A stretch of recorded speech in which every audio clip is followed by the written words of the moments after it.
रात का समय था। आसमान बिल्कुल साफ और ठंडी हवा चल रही थी। लेकिन अचानक कुछ ऐसा हुआ जिसने सबको हिलाकर रख दिया।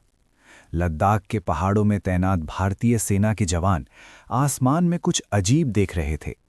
चमकते हुए गोल आकार जो धीरे धीरे ऊपर उठते, घंटों तक हवा में रहते और फिर अचानक गायब हो जाते। ये कोई एक दिन की बात नहीं थी। ऐसे 100 से भी ज्यादा साइटिंग्स रिपोर्ट किए गए थे। और सबसे चौंकाने वाली बात, ये साइटिंग्स किसी आम इंसान ने नहीं, बल्कि भारतीय सेना के ट्रेंड जवानों ने देखे थे। तो सवाल ये है, क्या ये सच में यूएफओ थे या फिर कुछ और जो हम अभी तक समझ नहीं पाए? भारत में यूएफओ साइटिंग्स कोई नई बात नहीं है। साल 1951 दिल्ली के एक फ्लाइंग क्लब के लोगों ने आसमान में एक सिगार शेप्ड ऑब्जेक्ट देखा जो करीब 100 फीट लंबा था और कुछ देर बाद अचानक गायब हो गया। उस समय न ड्रोन्स थे न एडवांस टेक्नोलॉजी। तो वो क्या था? अब बढ़ते हैं 2004 की ओर। हिमाचल प्रदेश के समुद्र टापू इलाके में कुछ वैज्ञानिक रिसर्च कर रहे थे। तभी उन्होंने देखा एक अजीब सा ऑब्जेक्ट जो इंसान जैसा दिख रहा था। वो कुछ देर तक चलता रहा और फिर अचानक हवा में उड़कर गायब हो गया। ये घटना आज तक एक मिस्ट्री बनी हुई है। लेकिन असली कहानी शुरू होती है 2013 में, जब लद्दाख में तैनात सेना के जवानों ने बार बार यूएफओ साइटिंग्स रिपोर्ट करनी शुरू की। इन ऑब्जेक्ट्स का रंग पीला था और ये होराइजन से उठते हुए दिखते थे। धीरे धीरे ऊपर जाते और कई घंटों तक हवा में रहते, फिर अचानक गायब हो जाते। कई बार ये ऑब्जेक्ट्स चाइना की तरफ से आते हुए दिखाई दिए, जिससे शक और भी गहरा हो गया। क्या ये चाइनीज ड्रोन्स थे या कुछ और? इन्वेस्टिगेशन शुरू हुई। इंडिया के टॉप साइंटिस्ट्स और डिफेंस एजेंसीज को बुलाया गया। शुरुआत में ये माना गया कि ये ऑब्जेक्ट्स शायद सैटेलाइट्स या ड्रोन्स हो सकते हैं, लेकिन बाद में एक थ्योरी सामने आई कि ये असल में जुपिटर और वीनस जैसे ग्रह हो सकते हैं, जो साफ आसमान में ज़्यादा चमकते हैं। लेकिन क्या ग्रह ऐसे मूव कर सकते हैं, घंटों तक एक जगह रह सकते हैं और फिर अचानक गायब हो सकते हैं?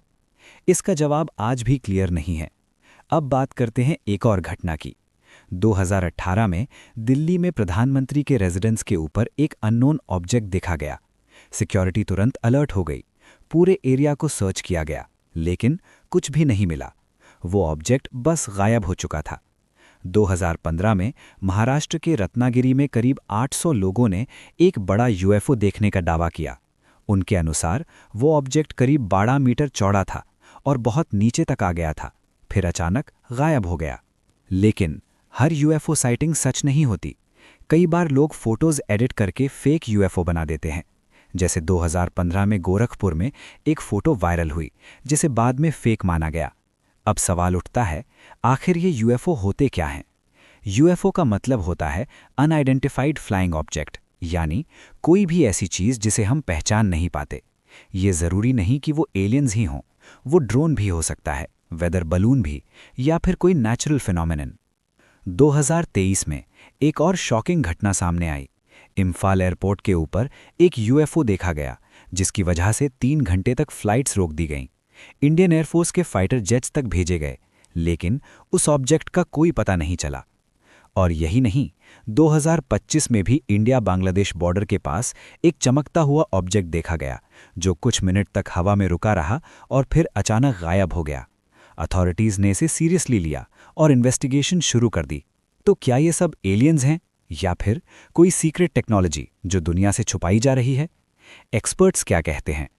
साइंटिस्ट्स का मानना है कि ज़्यादातर यूएफओ साइटिंग्स के पीछे नेचुरल या मैन मेड कारण होते हैं, जैसे ग्रह और तारे, सैटेलाइट्स, ड्रोन्स, वेदर बलून्स। लेकिन कुछ केसेस ऐसे भी हैं जिनका कोई क्लियर एक्सप्लेनेशन नहीं है। लद्दाख वाला केस आज भी एक मिस्ट्री है, क्योंकि ट्रेंड आर्मी सोल्जर्स गलती करने की संभावना बहुत कम होती है। फिर उन्होंने क्या देखा? और यही वजह है कि यूएफओ का टॉपिक आज भी लोगों को फैसिनेट करता है, क्योंकि इसमें मिस्ट्री है, सस्पेंस है और अननोन का डर भी। शायद हम इस यूनिवर्स में अकेले नहीं हैं, या शायद हम अभी तक सच तक नहीं पहुंचे हैं। जब भी आप रात में आसमान की तरफ देखें, तो एक बार सोचिए, जो तारे आप देख रहे हैं, क्या उनमें से कोई आपको देख रहा है?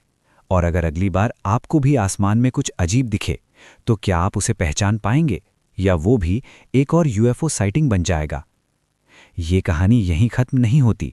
क्योंकि आसमान में आज भी कुछ ऐसा है जो हमारी समझ से बाहर है, और शायद हम अभी उसकी शुरुआत ही देख रहे हैं।